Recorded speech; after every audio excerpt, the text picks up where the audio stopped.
एक पत्नी अपने मुर्दा पति के कपड़े उतारकर उसके ऊपर रोज गंगाजल छिड़कती थी और फिर शाम होने पर उसके ऊपर सो जाती थी। दोस्तों, अचानक एक रात कुछ ऐसा हो जाता है कि अगर आप सुनोगे तो आपके पांव के नीचे से जमीन खिसक जाएगी। आखिर ऐसा क्या हुआ था, इस घटना की पूरी सच्चाई जानने के लिए आप हमारे वीडियो को अंत तक जरूर देखिएगा। नमस्कार, मैं हूं सुदेश कुमार और तिरछी बात चैनल में आपका स्वागत है। दोस्तों, आज का जो प्रोग्राम है थोड़ा सा मैं इसको अंदर बना रहा हूं क्योंकि 4 दिन से यहाँ पर बारिश हो रही है और हमारा जो स्टूडियो है वो आपको मालूम होगा नीम के पेड़ के नीचे है और फिलहाल 4 दिन से हमारा स्टूडियो टपक रहा है बारिश के कारण। तो लाइट का बंदोबस्त अच्छी तरह से नहीं है, जैसा भी थोड़ा बहुत है वो आपके सामने है और स्क्रीन थोड़ी सी काली पीली आएगी, उसके लिए हम आपसे माफ़ी मांगते हैं। तो दोस्तों, यह घटना है कानपुर के रावतपुर इलाके की। कानपुर के रावतपुर इलाके में दीक्षित नाम का एक व्यक्ति रहा करता था, जो लड़का था। दोस्तों, वह बैंक में कार्यरत था और उसकी नज़रें एक लड़की से मिल जाती हैं और उस लड़की का नाम होता है रेखा। रेखा से उसके प्रेम प्रसंग बनने लगते हैं और धीरे धीरे प्रेम कुछ ज़्यादा प्रगाढ़ रूप धारण कर लेता है। दोनों एक दूसरे से शादी करना चाहते हैं तो दोनों की शादी तय कर दी जाती है क्योंकि उनके घर वाले भी उनकी शादी के लिए सहमत होते हैं। जो लड़का होता है दीक्षित, वह गांव में रहा करता है, लेकिन कुछ दिन के बाद उसकी नौकरी लग जाती है बैंक के अंदर कर्मचारी के रूप में। अब उसको शहर आना पड़ता है नौकरी के लिए। तभी वो प्लान बनाते हैं कि क्यों ना दीक्षित और रेखा दोनों शहर में रहें और वहीं से जॉब वगैरह किया करें। तो दोस्तों, दीक्षित के जो मम्मी पापा थे वो बुजुर्ग आदमी थे। वह कहते हैं कि बेटा, हम तो गाँव में ही रहे आएंगे और तुम शहर में चले जाओ बहू के लेकर के। जो दीक्षित होता है वह कहता है कि मम्मी पापा तुम भी हमारे साथ चलो, लेकिन उसके मम्मी पापा ये कह देते हैं कि हमारा शहर में मन नहीं लगेगा, तुम बहू को लेकर चले जाओ, वहीं पर रह लेना और वहीं से नौकरी कर लेना। अब दोस्तों, दीक्षित अपनी पत्नी रेखा को लेकर शहर में आ जाता है और वहाँ पर एक घर खरीदता है छोटा सा, और वह घर थोड़ा सा ऐसा था जो आबादी से दूर था, यानी कि आस पड़ोस में और कोई घर नहीं थे, सुनसान सी जगह पर था। लेकिन उनको क्या करना था, उनको तो वहाँ पर रहकर अपना गुजर बसर करना था और ड्यूटी देनी थी बैंक की। अब रोज़ रोज़ दीक्षित बैंक पर जाया करता है ड्यूटी करने के लिए, शाम को अपने घर आ जाया करता है। दोनों पति पत्नी बहुत ही खुश थे और शादी के 5 साल इसी तरह से गुजर जाते हैं। लेकिन दोस्तों, अभी तक जो रेखा थी दीक्षित की पत्नी, उसको कोई बच्चा पैदा नहीं हुआ था, लेकिन अभी भी उन्हें कोई दिक्कत नहीं थी। एक दिन क्या होता है, दीक्षित जॉब पर जाता है और उधर से वापस लौटता है तो वह घर नहीं पहुंचता है। जैसे वह घर नहीं पहुंचता है तो उसकी पत्नी रेखा घर पर अकेली रहा करती है क्योंकि अनजान शहर है, वहाँ पर कोई पड़ोसी भी नहीं है। तो उसको चिंता होती है कि आखिर मेरा पति कहाँ है। वह अपने पति दीक्षित के फ़ोन पर फ़ोन करती है, लेकिन वह फ़ोन नहीं उठाता है। रात की सुबह हो जाती है, वह सोचती है कि शायद रात में कहीं गया होगा, रात में आ जाएगा। लेकिन सुबह जैसे होती है, सुबह भी वह घर पर नहीं आता है और जो रेखा होती है वह उसके पास लगातार फ़ोन कर रही होती है। अब दोस्तों, जॉब पर जाने का टाइम हो जाता है दूसरे दिन। जॉब पर वह दीक्षित नहीं पहुंचता है और फिर बैंक से भी कुछ कर्मचारी उसके पास फ़ोन पे फ़ोन कर रहे होते हैं, लेकिन वह फ़ोन पिकअप नहीं कर रहा होता है। तभी क्या होता है दोस्तों, 1-2 घंटे के बाद अब उसका फ़ोन बजना भी बंद हो जाता है। अब बैंक के कर्मचारी भी परेशान हो जाते हैं, जो रेखा है वह भी परेशान हो जाती है। तभी रेखा पुलिस थाने में जाती है और पुलिस के सामने घटना बयां करती है कि मेरा पति जॉब पर गया था लेकिन वहां से वापस लौटा ही नहीं। बैंक से तो वापस आ गया लेकिन रास्ते में कहीं गायब हो गया। अब दोस्तों, पुलिस मामले को लिख ही रही थी, तभी पुलिस के पास एक व्यक्ति का फ़ोन आता है। वह कहता है कि गाँव शहर के बाहर जंगलों में एक व्यक्ति पड़ा हुआ है और उसको होश नहीं है।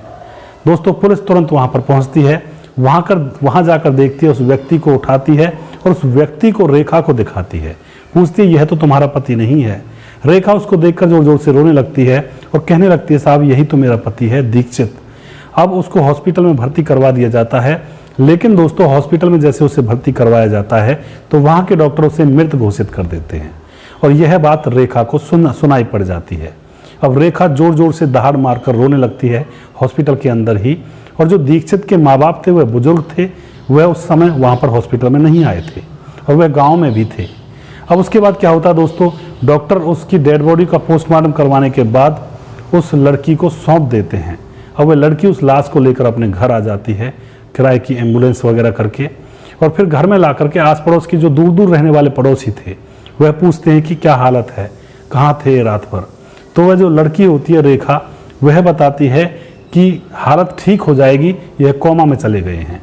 यानी कि जब रेखा जोर जोर से रोई थी तो उसका दिमागी संतुलन खराब हो चुका था।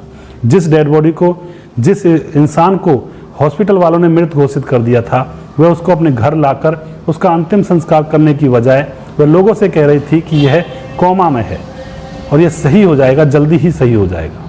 अब वह उसको अपने कमरे में लेटा देती है। और दोस्तों अब वहाँ पर उसके मम्मी पापा भी आते हैं दीक्षित के, जैसे उन्हें खबर मिलती है और वह आकर देखते हैं अपने बेटे की हालत। वह भी ये कहते हैं कि इसको हुआ क्या है, यह तो लगता है मर गया है। लेकिन वह जो रेखा होती है वह कहती है नहीं, तुम्हें क्या पता, यह कोमा में है और यह जल्दी ही ठीक हो जाएगा और फिर से हमारा घर परिवार बस जाएगा। अब दोस्तों बुजुर्ग माता पिता थे, ज़्यादा पढ़े लिखे भी नहीं थे, अनपढ़ थे। अब वह वापस अपने घर चले जाते हैं, यह कहकर बहू से कि इसका ख्याल रखना। अब क्या होता दोस्तों, रेखा उसको सुबह 4 बजे उठ जाया करती है, उसके कपड़े उतार कर उसको साफ किया करती है, गर्म पानी में कपड़े भे कर उसके शरीर को साफ किया करती है। इसी तरह से शाम को भी वह अपने पति के कपड़े उतार कर गर्म पानी में पट्टियों को भिगोकर अपने पति की त्वचा को पोंछा करती है। उसके बाद वह उससे लिपट कर सो जाया करती है। दोस्तों कुछ दिन गुजरने के बाद अब उसमें से दुर्गंध आने लगती है, 1-2 दिन गुजरने के बाद। लेकिन वहाँ पर दुर्गंध किसी को सूंघने को भी नहीं मिल रही थी, क्योंकि वह घर एकांत में था और जो आस पड़ोस के लोग थे वह उससे दूर थे। लेकिन फिर भी वहाँ से गुजरने वाले एक व्यक्ति ने वहाँ से बदबू को महसूस किया कि इस घर के अंदर से बदबू आ रही है। वह व्यक्ति उस घर के अंदर जाता है और कहता है कि आखिर यह बदबू किसकी है। तो वह जो रेखा होती है वो बता देती है कि ये मेरे पति में से आ रही है और यह कोमा में है और इसका इलाज चल रहा है। अब दोस्तों जो वह बाहर का व्यक्ति होता है बात को आई गई कर देता है और जो दूर दूर के घर बने हुए होते हैं उनको भी अब थोड़ी थोड़ी स्मेल आने लगती है। लेकिन उस बात को वह आई गई कर देते हैं, सोचते हैं कि शायद कोमा में है, इसका इलाज चल रहा है।